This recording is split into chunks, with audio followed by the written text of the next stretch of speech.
Today I have a fun little tutorial for you that's a great beginner tutorial. It uses just one piece of round wire. It could be any wire. You can just get round 20 gauge dead soft wire from the craft store, like Artistic Wire or any of those brands, Bead that they sell in the craft store. And that's all you need, just one piece of it. And then for the stone, it is a bead that has a hole in the top. This will work for any top drilled bead stone. So one like this, that's like a teardrop that has a hole in the top, or one that's an oval that has a hole in the top. I already have tutorials where I use a teardrop stone, so I wanted to use a different shape just to show you that this design will work for different shape. And this will be a good one for a heart, because a heart kind of comes down like this and then up. And I didn't have a heart, but I had this butterfly, and it has kind of the same top as a heart would.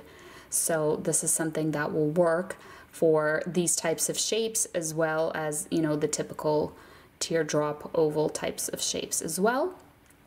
And it kind of dangles on this little bail. It's just a fun way to add a bail to the bead. So let's go ahead and get started making this pendant. The wire I'm going to be using is this wire right here. It's just 20 gauge round wire. Feel free to use, you know, any brand, any color, as long as it's dead soft, 20 gauge round wire. Mine is Artistic Wire brand, and this color is called Egg White, which is a matte white, and it's from Uncommon Supplies. I'm just going to be using one piece of it, and it measures 10 inches. And I'll show you my stone. It is a butterfly that I made myself with a little resin mold that I have. It has a little hole right there. The size of this doesn't really matter, but I'll measure it for you. But this design will work for any size. So it's about 35 millimeters wide, or about 1.5 inches. And for my tools, I'm going to be using wire cutters that I used to cut that piece of wire for myself. And then you also need pliers. And for the pliers, we're going to try to not use them very much, because this kind of coated wire, you can scratch off the color on it. So we're going to do this little trick, and we're going to take this painter's tape and put it on the pliers like this. So when we do use them, they will be a little bit more gentle and less likely to scratch up our wire. So we're just going to put the wire through the hole, just like this, and get our bead to just be in the middle, like that. Okay, once it's in the middle, just roughly in the middle, we're going to bend the wire just straight up like this. And then keep bending it until it's just right up against the stone.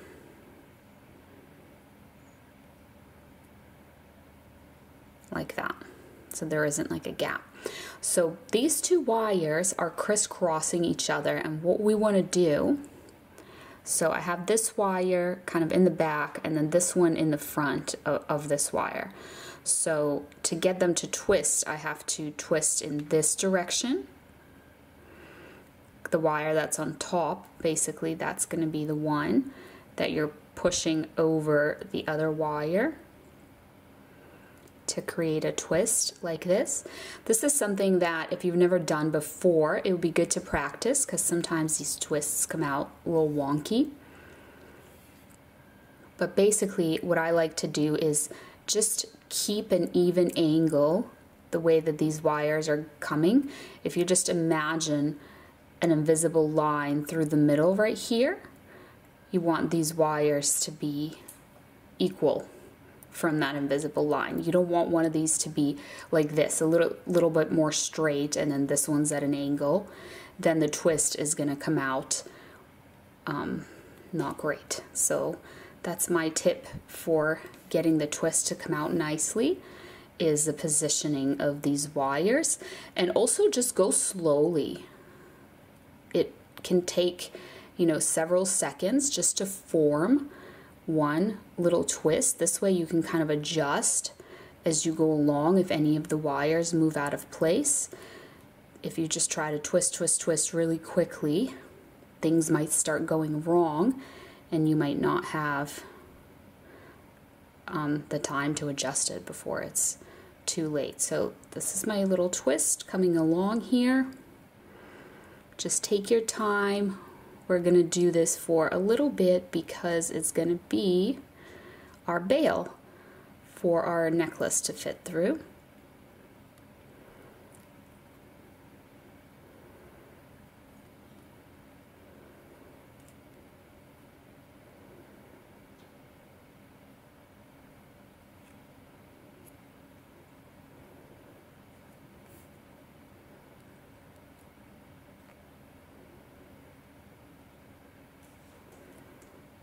So it's up to you how tall you make this bail, and you might want to consider the necklace that you're using.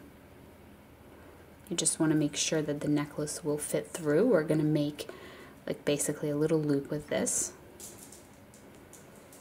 So I think that this is going to be fine. What you want to do when you're ready to stop, you just want to finish the twist like this so that these wires, when you're holding your stone facing you, are like this, you know, not on the side. So just twist them around so it's facing you like this in like a letter V. Now I'm going to adjust this portion a little bit, because if I hold this straight up, this wire is like a little bit bent to the side. Actually, this will be a good time to use my pliers, my special pliers. I'm going to hold, see if I can hold that wire, and just kind of straighten it out a little bit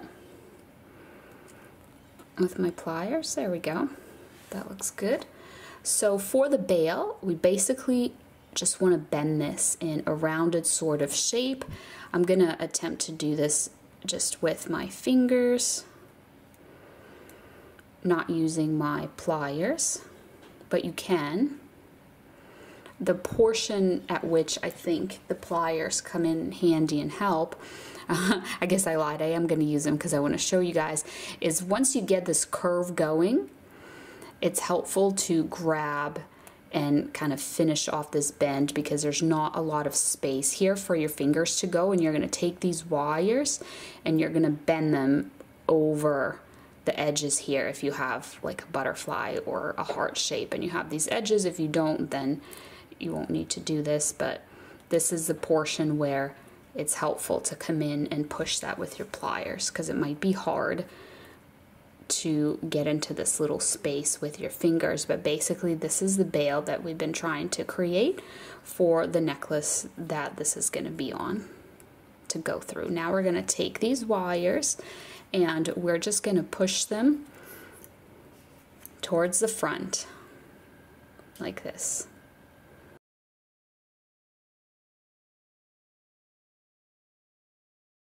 And now what we're going to do is we're going to try to keep them together, and we're going to bend them to the side. So you can go in the other direction, but I'm going to the right, and then I'm curving them this way.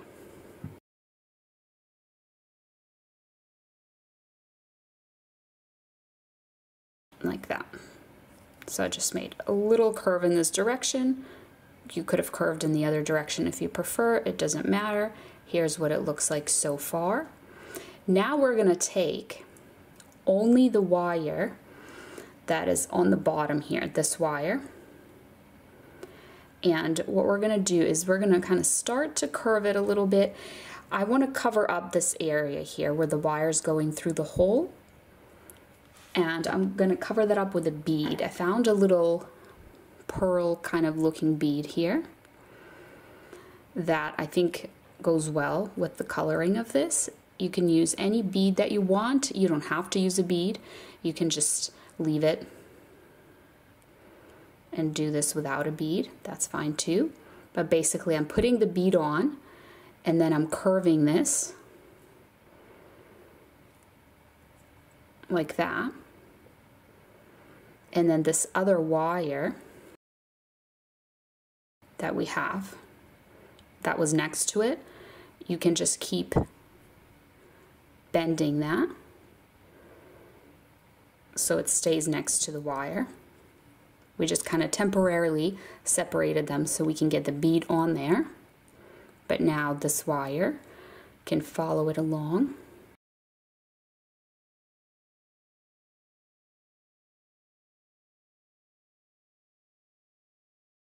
All right, let's see, that spacing's a little big. I'm going to try and get it a little closer. There we go, so there isn't like a huge gap. So now we have kind of covered up that area with this little bead. And we are going to take these wires and we're going to bend them. So we've made a little figure 8 and now we're going to bend them from front to back, just like this. And right here they are in the back. We're going to keep bending them around this bail, bringing them this way. And what we want to do is cut them, and then we're going to hide them away. So I'm going to come in here with my wire cutters, and I'm going to cut them so that they are just kind of ending here. There we go, you can see that. And then with your pliers, you just want to push down on them because these little ends that you see here, you don't want to see them. So we're going to hide the ends by pushing down and pressing down the ends. And now when you look, this wire in the front here blocks the ends from being visible. So let's see, let me just adjust this the tiniest bit. My little figure 8 is a little bit lopsided. There we go, that's good. And that's pretty much it. This does have a little bit of a dangle to it. It moves a little bit, which I think is fun and can be like a little fidget toy. And now if I take my necklace, this is just a white cord necklace from eBay, just a nylon cord. I'm gonna put it through. I got the white color so it matches the wire and the butterfly, and this is the pendant that we ended up with, and it kind of dangles on it a little bit, so it's pretty fun. So I hope that you enjoyed. Thank you so much for watching, and I'll see you next time. Bye.